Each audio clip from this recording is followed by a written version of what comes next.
You ever wake up one morning and realize the world's gone completely insane, but you're the only one who seems to notice?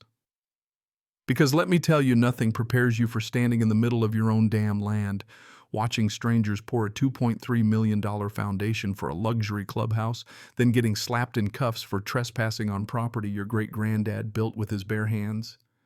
That's the kind of week I had. And if you're thinking, that can't happen in America, buddy, let me pour you a stiff one and get comfortable, because you're about to hear how wrong you are. Now rewind a few months. My name's Garrett Westbrook, 52, retired Army combat engineer, still trying to figure out how to use a coffee grinder without blowing up the kitchen. I came back to the old family ranch in Millfield County, Texas, after my wife Sarah lost her battle with cancer. City felt too loud after that.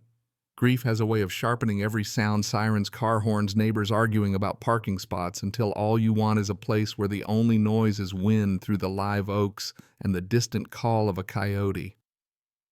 That's what brought me back to the ranch, 47 acres of land my great-granddad carved out in 43, the kind of place where the sunrises make you forget just for a moment that the world's a mess. For a while it was peaceful. I'd spend my days making custom furniture in the old workshop cedar shavings. The ghost of motor oil, honest work that kept my hands busy and my head quieter. The place felt sacred, but peace never lasts long in this world, does it? One day a white Mercedes glides into my driveway, not a speck of Texas dust on it. Out steps the queen herself, blonde hair shellacked into a helmet, nails sharper than barbed wire, and perfume that hit harder than CS gas. She flashes me a smile, real neighborly, like a wolf with a law degree. Mr. Westbrook, I'm Vivian Blackthorne, president of the Willowbrook HOA. She has that accent where every syllable costs $100. I'm standing there in boots dust in my beard, wondering which one of my chickens pooped on her car. But she's not here for eggs. She points at my grandfather's old Chevy, my battered Army Jeep, and my primitive workshop. Your property is destroying our investment values, she says, like I'm personally responsible for the S&P 500. She offers me $180,000 cash to relocate somewhere more appropriate for 47 acres worth close to $1 million with highway frontage and a creek. Lady, you think I was born yesterday, I tell her, not interested, and her face shifts just a flicker, like she's sizing up which pressure point to break first. Property disputes can get complicated, she warns. Legal bills permit issues, environmental violations. These things add up for folks on a fixed veteran's income. I haven't been threatened that politely since Afghanistan. She drives off, trailing entitlement, leaving her business card in the dust. That evening, I find surveyor stakes hammered into my soil and a crew spray painting lines that don't belong. I pull out the old homestead deed, thick yellowed paper, still smelling faintly of gun oil and sweat, and I realize she's gone to war. Filed a boundary dispute with the county, trying to take 30 feet of my land for her community walking trail. But this isn't confusion. This is theft with paperwork. I sit on my porch, listening to the coyotes and the distant rumble of machinery, and decide if it's war she wants, it's war she'll get. Only I fight with evidence, not bulldozers. Next morning, a professional-looking crew arrives, trucks labeled Precision Land Surveying, GPS units, clipboards, the works. The chief hands me documents thick as Bibles, county letterhead, seals, signatures, all fake as a $3 bill. Just clarifying the boundaries, he says, sweating more than he should for a cool morning. But in the fine print I spot it, the boundary line pushed 50 feet closer to my house. The correction gives them the perfect corridor for a walking trail or a clubhouse. After they're done, I follow their truck. Instead of heading to the county office, they drive straight to Willowbrook Estates. Through my binoculars, I see Vivian hand the crew chief an envelope. Not thin, either. That night I dig deep. Army intelligence taught me one thing: verify before you trust. Precision Land Surveying Incorporated 3 months ago. Registered owner Blackthorne Consulting Services. Vivian created her own fake company to find evidence against me. Next morning I march into the county clerk's office, deed in hand. Martha Rodriguez, 30 years on the job, sharp as barbed wire, looks over my papers. No one authorized any boundary work on your property, she says.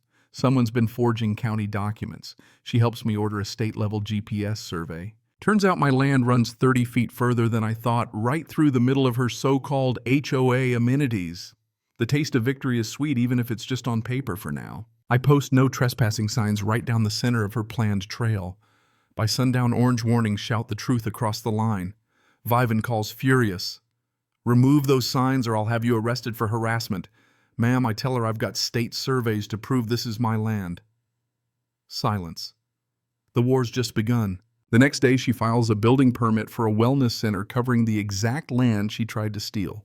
Within hours, the sound of bulldozers and chainsaws erupts. Century-old oaks come down sawdust clouds the air. My wife's rose garden gone paved over for a foundation the size of a basketball court. But 20 years in Army intelligence teaches you to follow the money. The inspector who signed off on the permits, up to his ears in debt. Until mysteriously his mortgage gets paid off by Texas Property Solutions, a shell company linked to Viven's law firm. The construction foreman, Viven's brother-in-law.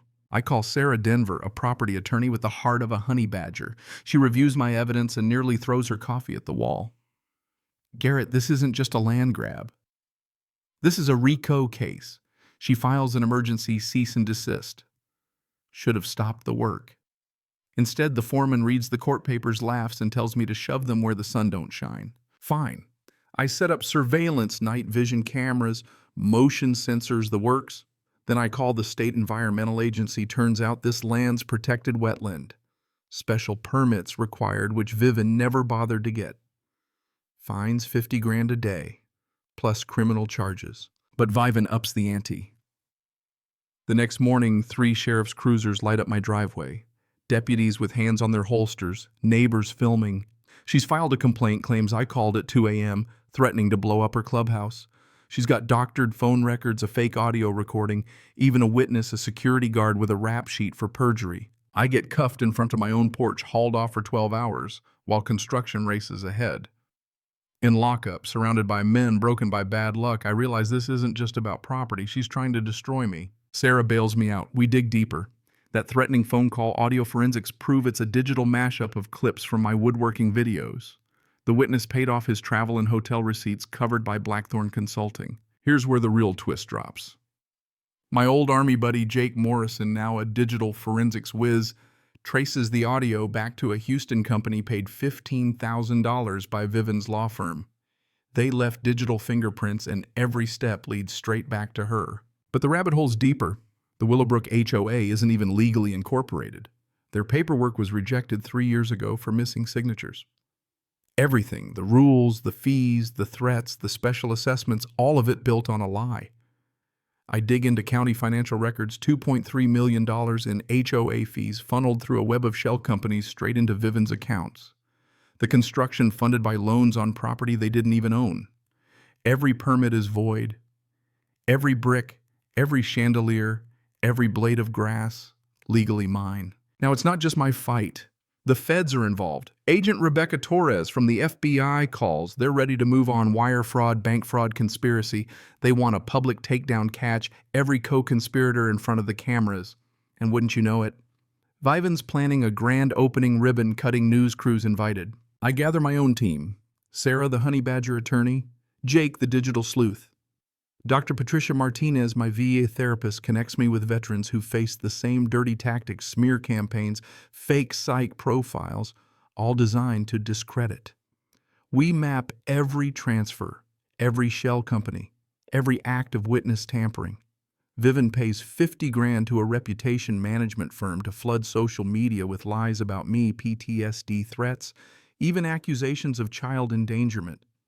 She even flies in a fake witness from out of state, her own sister-in-law who's never lived here, to accuse me of luring kids with candy. Only problem. We catch the paper trail, the hotel receipts, emails, payments, every lie documented and traceable. Meanwhile, the clubhouse is finished, marble lobby, chandeliers, Olympic pool, the works. The feds are salivating. My land, my evidence, her fraud. Day of the grand opening. Sky clear, air sharp, local politicians and TV cameras everywhere. I wear my dress uniform for the first time since Sarah's funeral. At 10:30, a protester hired Muscle Walsh, paid by Viven, tries to provoke me into a fight for the cameras. I keep my cool. FBI agents record everything. Viven takes the mic. Welcome to Willowbrook's crown jewel. As she winds up her speech, I step forward, deed and court orders in hand. Mrs. Blackthorn, you're under arrest for wire fraud, bank fraud, and racketeering. The FBI swarms in. Handcuffs click. Her face goes from smug to stunned. Cameras roll as her whole crew, inspectors, lawyers, paid agitators, are led away. I take the mic. This clubhouse was built on my land with your money. I'm willing to sell it back to the community for a fair price. All proceeds to help veterans and pay back what was stolen from you. The crowd erupts. For the first time in months, the air tastes like justice. 6 months later, Vivian Blackthorn's in federal prison. Her empire's collapsed. The residents get their money back plus damages. My land, 30 acres, become the Sarah Westbrook Conservation Center. Kids learn about wildlife. Veterans find healing building furniture in my grandfather's workshop. The law changes now. Every HOA in Texas has to prove it's real. No more backroom scams. I even found happiness again. Married Dr. Martinez under the same live oaks where my great-granddad built his house. The taste of justice, I've learned, is a lot like the taste of hope. Both linger longer than the bitterness of betrayal. And you know, the real lesson: evil isn't always loud. Sometimes it wears perfume and a designer suit, drives a spotless Mercedes, and smiles while it sharpens the knife. But you stand your ground, keep your paperwork tight, and never ever let them steal your story. Because in the end, truth has a way of showing up right when you need it, often with the sound of handcuffs. So let me ask you, where's the line between protecting your home and fighting the system? Is there ever a point where the little guy has to go full demolition expert to see justice done? Drop your wildest HOA horror story or your thoughts on what real justice looks like down in the comments. And if you've ever been steamrolled by power or money, tell me, what did you do when they pushed you too far? Because sometimes the only way to rebuild is to watch the old lies crumble, then get to work making something honest from the ruins. Cảm ơn các bạn đã xem video.